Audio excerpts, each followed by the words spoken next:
जय जिनेंद्र दोस्तों, श्री गणेशाय नमः। आज हम बात करेंगे बुध के वेद के बारे में। बुध का वेद वीडियो शुरू करने से पहले आप सभी से गुजारिश है, कृपया वीडियो को लाइक अवश्य कीजिए और चैनल को सब्सक्राइब अवश्य कीजिए ताकि नई नई वीडियो बनाने का प्रोत्साहन मिलता रहे। दोस्तों, आज हम बहुत ही महत्वपूर्ण विषय पर बात करने जा रहे हैं जिसका नाम है बुध का वेद। बुध का वेद एक बहुत ही महत्वपूर्ण टॉपिक है। बुध का वेद कैसे निकालते हैं, इसका उपाय किस प्रकार से होना चाहिए, आज हम बात करेंगे। दोस्तों, बुध का वेद निकालने के लिए आपको सबसे पहले ये देखना होगा कि बुध का वेद कहाँ पर निकलेगा, क्योंकि लाल किताब में ये कहा गया है कि बुध का वेद खाना नंबर 9 में ही निकलेगा। परंतु बहुत सारे विद्वान आजकल किसी भी घर में बुध का वेद निकाल देते हैं। अगर आपकी जन्म कुंडली में कहीं पर भी बुध बैठा है तो उसका वेद निकाल देते हैं। आप उसका वेद निकाल कर चेक कर सकते हो कि बुध की जो जुबान है वो कौन सा प्लैनेट बोल रहा है, बुध का बहरूपिया ग्रह कौन सा है। लेकिन उसका उपाय नहीं होगा। उपाय सिर्फ खाना नंबर 9 यानी 9th हाउस में ही होगा। अगर अकेला बुध 9वें घर में बैठा हुआ है, 9th हाउस में अकेला बुध बैठा हुआ है, तभी हम बुध का वेद निकाल कर उसका उपाय करेंगे। जो बुध की गोली बोली गई है, जिस प्लैनेट का बुध रूप लेगा, उसकी गोली को हम सिर्फ 9th हाउस में ही रखकर उसका उपाय करेंगे। लेकिन जन्म कुंडली के किसी भी घर में बुध बैठा है तो सिर्फ आप ये देख सकते हो कि बुध की जुबान कौन सा ग्रह बोल रहा है, लेकिन उसका उपाय नहीं होगा। दोस्तों, ये बात समझनी जरूरी है। आजकल गोलियों के चक्कर में लोग बुध के वेद को हर जगह निकाल देते हैं क्योंकि उनको गोलियां बेचनी होती है, परंतु ऐसे नहीं होता। बुध का वेद सिर्फ 9th हाउस में ही निकलेगा। दोस्तों, बुध अगर 9th हाउस में होता है तो वहाँ पर बृहस्पति का पितृ ऋण भी लगता है। अगर जन्म कुंडली में बृहस्पति खराब है, बुरे प्रभाव में है, मंदा हो रहा है, बुध बुध अगर बृहस्पति को किसी प्रकार से खराब कर रहा है या बृहस्पति के खराब होने की जो निशानियां उजागर हो रही है, इसका मतलब है कि बृहस्पति भी बुध का रूप धारण कर चुका है, यानी बृहस्पति भी बुध बन चुका है। यानी जन्म कुंडली में दो दो बुध वहाँ पर उपस्थित हो जाते हैं, जिस कारण ऐसे इंसान का जो जीवन है बहुत ज़्यादा समस्या लिए हुए खड़ा हो जाता है। तो इस प्रकार से हमें वहाँ पर बुध का वेद निकाल कर वहाँ पर चेक करना होता है। उस प्रकार से हम उसका उपाय करते हैं। ये बात आपको समझनी होगी। यहाँ पर की तोते की पैंती में भी बताया गया है कि बुध सिर्फ खाना नंबर 9 के जरिए ही अपना प्रभाव देगा, क्योंकि वहाँ पर बुध की जुबान हर घर के हिसाब से बताई गई है। बुध का जो जुबान है वहाँ पर हर ग्रह के पक्के ग्रह के अनुसार पर बताई गई है। जैसे अगर बुध दूसरे घर में है तो वो बृहस्पति की जुबान बोलेगा, अगर बुध तीसरे घर में है तो वो मंगल की जुबान बोलेगा, अगर बुध 10वें घर में है वो शनि की जुबान बोलेगा। इस प्रकार से तोते की पैंती में स्पष्ट रूप से बताया गया है कि बुध किसकी जुबान बोलेगा, किसका रूप उसने धारण किया हुआ है। लेकिन 9th हाउस को वहाँ पर नहीं बताया गया है। जिस प्रकार से हमें बुध का वेद 9th हाउस में निकालना है और उसी अनुसार ही उसका उपाय करना है, यहाँ पर तोते की पैंती में स्पष्ट रूप से बताया गया है। परंतु फिर भी काफ़ी देखने में आता है कि लोग बुध का वेद हर जगह निकाल लेते हैं और उसकी गोली रख लेते हैं। गोली हमें सिर्फ 9th हाउस में ही रखनी है। ये बात को आपको ध्यान रखना है। दोस्तों, यहाँ पर मैं आपको एक उदाहरण कुंडली के द्वारा समझाने की कोशिश करूँगा। कृपया वीडियो को बिल्कुल भी मिस मत कीजिए, क्योंकि अगर आपने वीडियो को स्किप कर दिया तो आप बहुत सारी बातों को नहीं देख पाओगे, समझ नहीं पाओगे। तो इस वीडियो को अंत तक जरूर देखिए। दोस्तों, अब विषय को दोबारा शुरू करते हैं। आपको मैं जन्म कुंडली की ओर लेके जाता हूं, वहां पर आपको बताता हूं कि बुध का वेद कैसे निकलेगा, इसकी कैलकुलेशन क्या है और इसका उपाय किस प्रकार से किया जाना चाहिए। तो ये सभी बातें आपको ध्यान से समझनी होगी। तो चलिए दोस्तों, जन्म कुंडली पर चलते हैं। दोस्तों, बुध का वेद निकालने के लिए आपको ग्रहों की ताकत का पैमाना पता होना चाहिए कि ग्रहों की पावर क्या है। इसको आपको याद रखना होगा। हर ग्रह की वहाँ पे पावर दी गई है लाल किताब में। जैसे सूर्य के 9 अंक दिए गए हैं, चंद्रमा के 8 अंक दिए गए हैं, शुक्र के 7 अंक दिए गए हैं, गुरु के 6 अंक दिए गए हैं, मंगल के 5 अंक दिए गए हैं, बुध के 4 अंक दिए गए हैं, शनि के 3, राहु के 2 और केतु का 1 अंक दिया गया है। तो आपको ये सभी अंक जो है वो याद करने हैं। आपको अपने माइंड में ये बिठाने हैं कि हर ग्रह के कौन से नंबर उनको डिनोट किए गए हैं। तो यहाँ पर जो सूर्य है 9 नंबर दिया है। अब हम जन्म कुंडली अनुसार देखेंगे कि हमारा सूर्य किस घर में है। फिर हम उसको 9 से मल्टीप्लाई करेंगे, चंद्रमा देखेंगे कौन से घर में है, फिर हम उसको 8 से मल्टीप्लाई करेंगे। ऐसे ही हर ग्रह के प्लैनेट को हम मल्टीप्लाई करके एक संख्या लेंगे, उसको हम 9 से डिवाइड करेंगे। आपको मैं जन्म कुंडली के अनुसार बताने की कोशिश करता हूँ, लेकिन आपको सबसे पहले बुध का भेद निकालने के लिए ये ग्रहों की जो पावर है उसको याद कर लेना है, या कॉपी पे आप नोट करके रख लीजिए। दोस्तों, हमने ग्रहों की पावर को नोट कर लेना है, उसके बाद हमने जन्म कुंडली पर जाना है। ये हमने एक जन्म कुंडली यहाँ पर लगाई है, जिसमें केतु पहले घर में है, 7वें में राहु है, 8वें में चंद्र गुरु मंगल है, 9वें में बुध है, 10वें में सूर्य शुक्र है और 12वें घर में शनि है। हमने यहाँ पर लगन नहीं लेना, कोई भी राशि हो लगन में, कोई भी लगन हो, हमने सिर्फ ग्रहों की पोजीशन लेनी है कि वो कौन से घर में है। तो यहाँ पर जैसे हमने पहले बताया कि यहाँ पे जो सूर्य है उसकी पावर 9 है, तो हमने सबसे पहले देखना है कि सूर्य जन्म कुंडली में कहाँ पर है। तो यहाँ पर हम देख रहे हैं कि जो सूर्य है वो जन्म कुंडली के 10वें घर में है, 10th हाउस में है। तो हमने यहाँ पर सूर्य के आगे 10 लिख देना है। जैसे हम यहाँ पर लिखने जा रहे हैं 9 गुना 10, यहाँ पर इसका टोटल करेंगे 90 आ जाएगा। इस प्रकार से हमने यहाँ पर लिखना है। उसके बाद हमने चंद्रमा को लेना है जिसकी पावर 8 है। यहाँ पर देखना है कि चंद्रमा 8वें घर में है, इस जन्म कुंडली में चंद्रमा 8वें घर में है। तो हमने यहाँ पर जो चंद्रमा है उसको 8 यहाँ पर लिख देना है, 8वें घर में है और 8 ही पावर है। तो यहाँ पर हम लिख देंगे 64।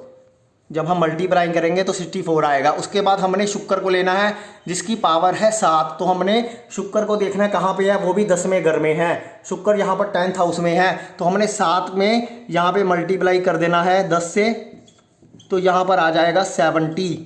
तो इस प्रकार से हमने उसके बाद देखना है गुरु की पावर 6 है। गुरु कौन कहाँ पर है जन्म कुंडली में? गुरु है 8वें घर में। 8वें घर में आप देखिए गुरु है यहाँ पर। तो यहाँ पर हमने से 1 दूना 8 लिख देना है। तो यहाँ पर हम 48 लिख देंगे, 8 6 48। उसके बाद हमने देखना है मंगल की पावर 5 है। मंगल कौन से घर में है जन्म कुंडली के? 8वें घर में ही है। मंगल 8वें घर में है। तो हमने यहाँ पर मंगल के आग 8 लिख देना है। तो यहाँ पर 8 5 40, तो 40 यहाँ पर हमने यहाँ पर लिख देना है। उसके बाद बुध की पावर है 4। तो बुध कौन से घर में है यहाँ पर जन्म कुंडली में? 9th हाउस में है। तो हमने यहाँ पर 9 से मल्टीप्लाई कर देना है 4, तो यहाँ पर आ जाएगा 36। शनि की पावर 3 है। शनि जन्म कुंडली में 12वें घर में है। तो हमने यहाँ पर शनि को मल्टीप्लाई यहाँ पर 12 से कर देना 3 को, तो यहाँ पर फिर से आ जाएगा 36। तो राहु की पावर 2 है। राहु जन्म कुंडली में 7वें घर में है। तो हमने यहाँ पर मल्टीप्लाई कर देना है 7 से, तो इसका आ गया टोटल 14। केतु की पावर 1 है। केतु है पहले घर में। तो हमने यहाँ पर केतु के लिए यहाँ पर 1 से कर देना है, तो इसका आ गया 1।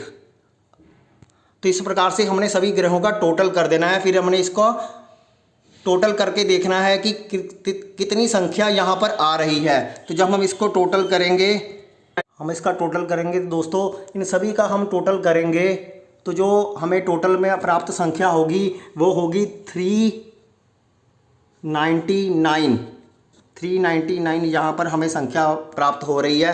तो सभी ग्रहों का टोटल करने पर हमें 399 प्राप्त हो रहा है। अब हम 399 तो 9 से डिवाइड करेंगे। 399 तो हमने 9 से डिवाइड कर देना है। दोस्तों जो शेष बचेगा उस संख्या को हमने ले लेना है। तो यहाँ पर 9 चौका 36, यहाँ पर 3 39 फिर बचा। फिर हमने यहाँ पर यहाँ पर ले लेना है 36। तो जो शेष बचा दोस्तों वो 3 अंक बचा। दोस्तों आप देख रहे हो कि 399 तो हमने 9 से डिवाइड किया, तो जो शेष बचा वो 3 बचा। जो हमने लास्ट में जो शेष बचा है इसको ही लेना है।